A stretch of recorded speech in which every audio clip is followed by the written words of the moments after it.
इस वीडियो का हमारा एग्जाम्पल ले रहे हैं कार्टेशियन प्रोडक्ट के ऊपर, ठीक है। तो हम सीधे तो क्वेरी से स्टार्ट करते हैं। पहली क्वेरी क्या है, एम्प्लॉय नेम बताओ।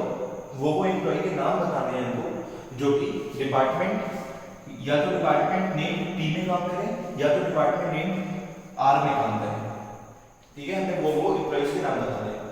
तो एक प्रोसीजर क्या हो सकता है, सबसे पहले तो सिर्फ एम्प्लॉय नेम प्रोजेक्ट करना है। तो मैं सबसे पहले एम्प्लॉय टेबल में गया, मैंने देखा ठीक है यहाँ पे एम्प्लॉय नेम तो मुझे मिल जाएगा, बट मेरा रिक्वायरमेंट क्या है कि डिपार्टमेंट नंबर पी और आर में काम करने वाले एम्प्लॉय ही मेरे को प्रोजेक्ट कराने हैं। तो अब यहाँ पे क्या है, मेरे पास डिपार्टमेंट आईडीज तो है पर डिपार्टमेंट आईडी के नाम नहीं है। अगर मुझे पी और आर के डिपार्टमेंट आईडी मिल जाएंगे, ठीक है, मतलब मुझे पता लग जाए कि जो डिपार्टमेंट नेम पी है इसकी डिपार्टमेंट आईडी क्या है, सपोज 1, मतलब 1 ही है यहाँ पे, और आर की सिमिलरली मेरे को डिपार्टमेंट आईडी पता लग जाए 3। तो मैं क्या करूँगा, मैं इस वाली टेबल में आऊंगा और मैं उन एम्प्लॉइज के नेम को प्रोजेक्ट करा दूंगा जो कि डिपार्टमेंट नंबर 1 और डिपार्टमेंट नंबर 3 में काम करते हो। तो यहाँ पे क्या है, ए बी डी और ई, ठीक है।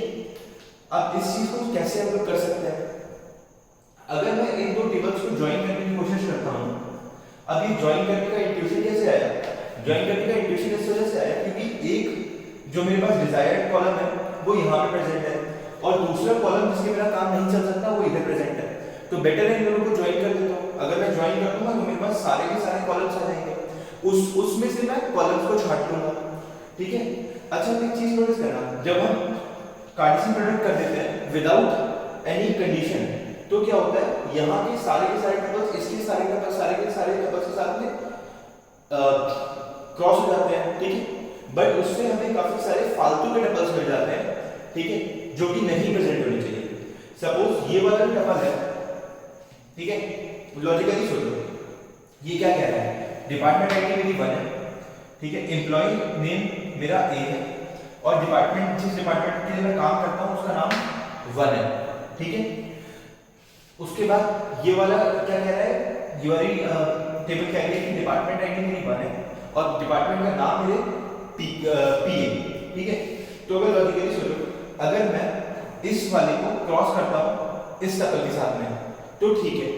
क्यों ठीक है, क्योंकि अगर तो मेरे को ये पूरा एक्सटेंशन आ जाएगा, ठीक है, ये पूरा एक्सटेंशन आ जाएगा। कैसे, employee ID, employee name, department ID और डिपार्टमेंट नेम का, ठीक है।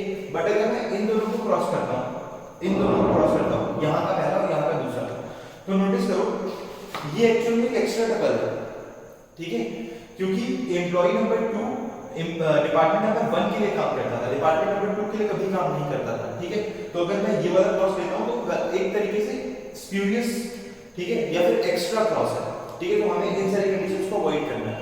तो हम कैसे अवॉइड कर सकते थे, मैंने बताया था कि जो हमारे पास कॉमन एट्रीब्यूट होता है उसके ऊपर हम फिल्टर आउट कर लेते हैं, ठीक है।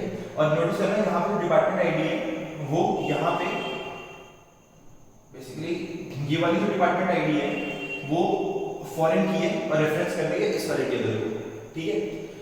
तो मैं यहाँ पे क्वेरी लिखता हूँ जो कि इसकी करस्पॉन्डिंग है ना। तो सबसे पहले मैं क्या करूँगा, इन दोनों टेबल्स को मर्ज कर लूंगा, ठीक है, मतलब क्रॉस ले लूंगा, ठीक है। तो इस टेबल का नाम है एम्प्लॉय और इस टेबल का नाम है डिपार्टमेंट, ठीक है। तो मैंने क्या किया, एम्प्लॉय,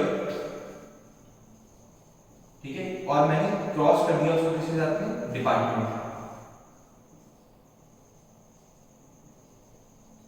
ये क्रॉस करने के बाद में मेरे पास सारे के सारे टपल्स आ गए। अब मुझे फिल्टर आउट करना है, तो मैं फिल्टर आउट कैसे करूंगा, मैं फिल्टर आउट करूंगा यूजिंग सिग्मा, ठीक है। सिग्मा से मैं टपल्स को सिलेक्ट कर लूंगा जो कि मीनिंगफुल है, जो कि मेरे लिए रिक्वायर्ड है। मेरे लिए रिक्वायर्ड क्या होगा, सबसे पहली कंडीशन तो क्या है, डिपार्टमेंट आईडी दोनों तरफ मैच करनी चाहिए, फर्स्ट थिंग, ठीक है।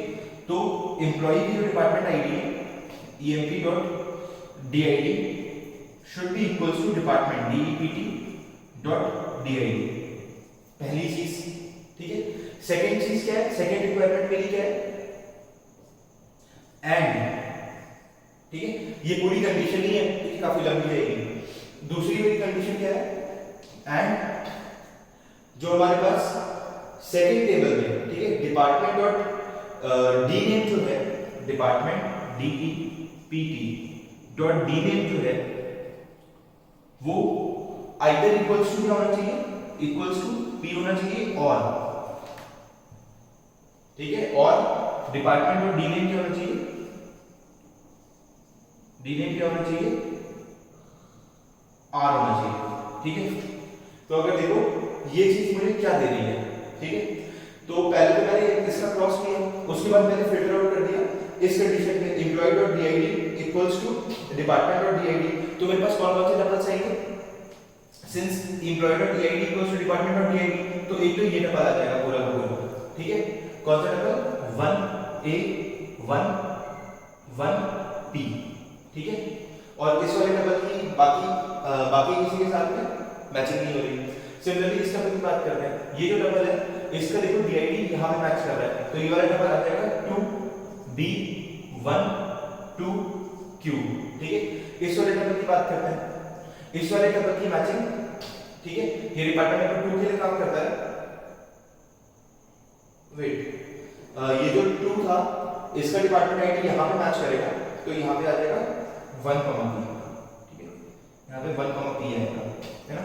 उसके बाद 2 की बात करते हैं, 3 की बात करते हैं, 3 का डिपार्टमेंट आईडी मैच कर रहा है यहां पे, तो क्या आ जाएगा 3c2 एंड 2q।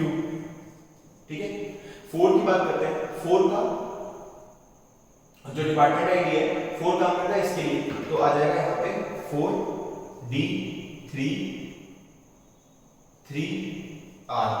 ठीक है, और फोर्थली अगर 5 को देखें डिपार्टमेंट नंबर 3 के लिए काम करता है, क्योंकि यहां पे मैच कर रहा है 5e 3r।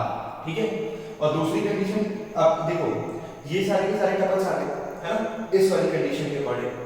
ठीक है, नोटिस करो ये जो एम्प्लॉय डॉट डीआईडी है और डिपार्टमेंट डॉट डीआईडी है, ये देखो सब सेम है।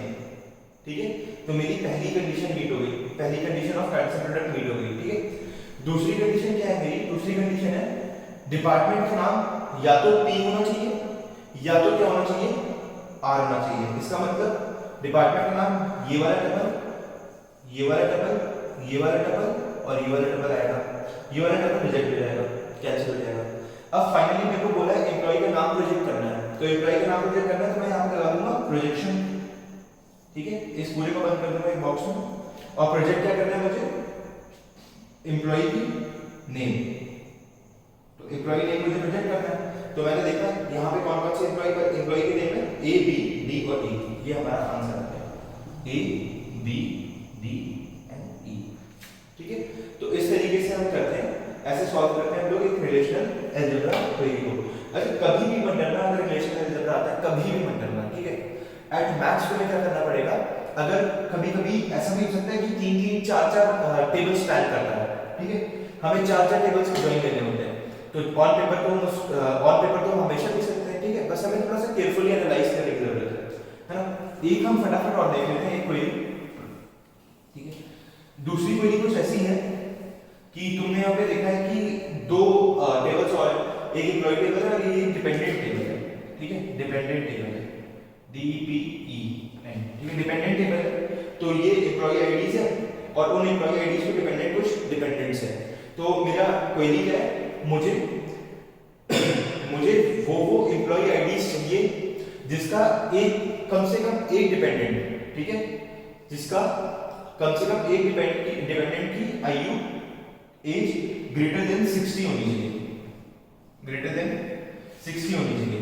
तो अगर देखो, अगर मैं इन दोनों टेबल के बीच में मर्ज कर देता हूं, ठीक है, और based on what factor, based on this common thing, EID यहां पे और यहां पे बराबर होनी चाहिए। ठीक है, सेम होनी चाहिए, ताकि हम इस पर्टिकुलर टेबल के साथ में सिर्फ और सिर्फ इसी के डिपेंडेंट्स की इंफॉर्मेशन लिखें, बाकी किसी की ना लिखें। ठीक है, तो पहली चीज हमें पता लग गई कि ये भाई ये दोनों चीजें बराबर होनी चाहिए। ठीक है, दूसरी चीज ये है कि हमें क्या करना है, दूसरी कंडीशन ये लगानी है कि एज जो है वो ग्रेटर देन 60 होनी चाहिए। एक बार लिखते हैं। ठीक है, सबसे पहली चीज, बेसिक चीज पता लग गई, सिंस हमारी इंफॉर्मेशन 2 टेबल के स्टैक है, तो हमें इन दोनों टेबल का क्रॉस लेना पड़ेगा। That means employee cross dependent. ठीक है, ये चीज करनी पड़ेगी हमें। फिर हमें एक सिलेक्शन कंडीशन लगानी पड़ेगी जिससे हम यहाँ के एम्प्लॉय आईडी और यहाँ पे एम्प्लॉय आईडी को मैच करा पाए। ठीक है, मतलब EMP dot EID should be equals to तुम्हारे पास डिपेंडेंट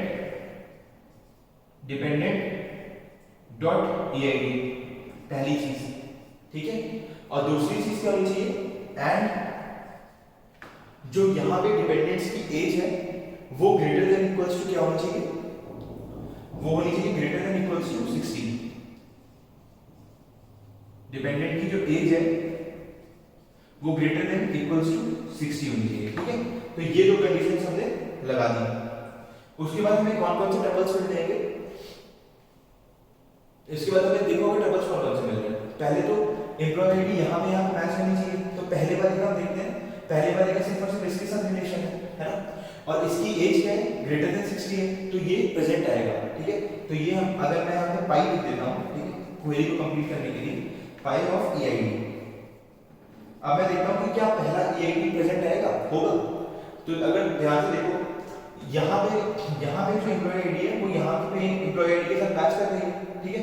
तो ये पूरा का पूरा हमारे पास कंसीडरेशन है, और साथ ही साथ इसकी जो डिपेंडेंट की एज है वो ग्रेटर देन 65 है, इसका मतलब ये प्रेजेंट होगा, तो 1 आएगा, ठीक है। क्या 2 आएगा या नहीं आएगा, तो 2 कहां पे मैच कर रहा है, यहाँ पे मैच कर रहा है, और इसका जो डिपेंडेंट है उसकी एज लेस देन 60 है, क्योंकि इसकी एज 50 है, तो ये नहीं आएगा, 2 नहीं आएगा, ठीक है। 3 की बात करते हैं, 3 को देखो तो 3 का डिपेंडेंट यहाँ पे है, इसकी एज क्या है 70 है, तो ये आएगा, ठीक है, 3 आएगा। 4 की बात करते हैं, 4 यहाँ पे मैच कर रहा है और इसके डिपेंडेंट की एज लेस देन 60 है, तो ये नहीं आएगा। अच्छा, 5th की बात करते हैं, तो 5th का कोई भी डिपेंडेंट नहीं है, तो ये नहीं आएगा, ठीक है। अब नोटिस करना, अगर यहाँ पे मैं एक और डाल देता हूँ एम्प्लॉय आईडी 1 का डिपेंडेंट, जिसका नाम कुछ भी ले लो, V ले लेते हैं, और जिसकी एज क्या है 30, लेट्स सपोज 30 है ना। तो देखो क्या ये वाला क्या 1 को आना चाहिए या नहीं आना चाहिए। अगर मैं इस वाले टपल की बात करता हूँ, अगर 1 यहाँ पे मैच करके इस डिपेंडेंट की बात करता हूँ, तो इसकी 65 से बड़ी है, इसका मतलब आना चाहिए 1। लेकिन इसकी बात करते हैं ना इस वाले डिपेंडेंट की, तो इसकी एज लेस देन 30 है, इसका मतलब नहीं आना चाहिए 1 को, तभी मैंने ये चीज यूज की थी, एटलीस्ट 1 डिपेंडेंट ग्रेटर देन 60, ठीक है।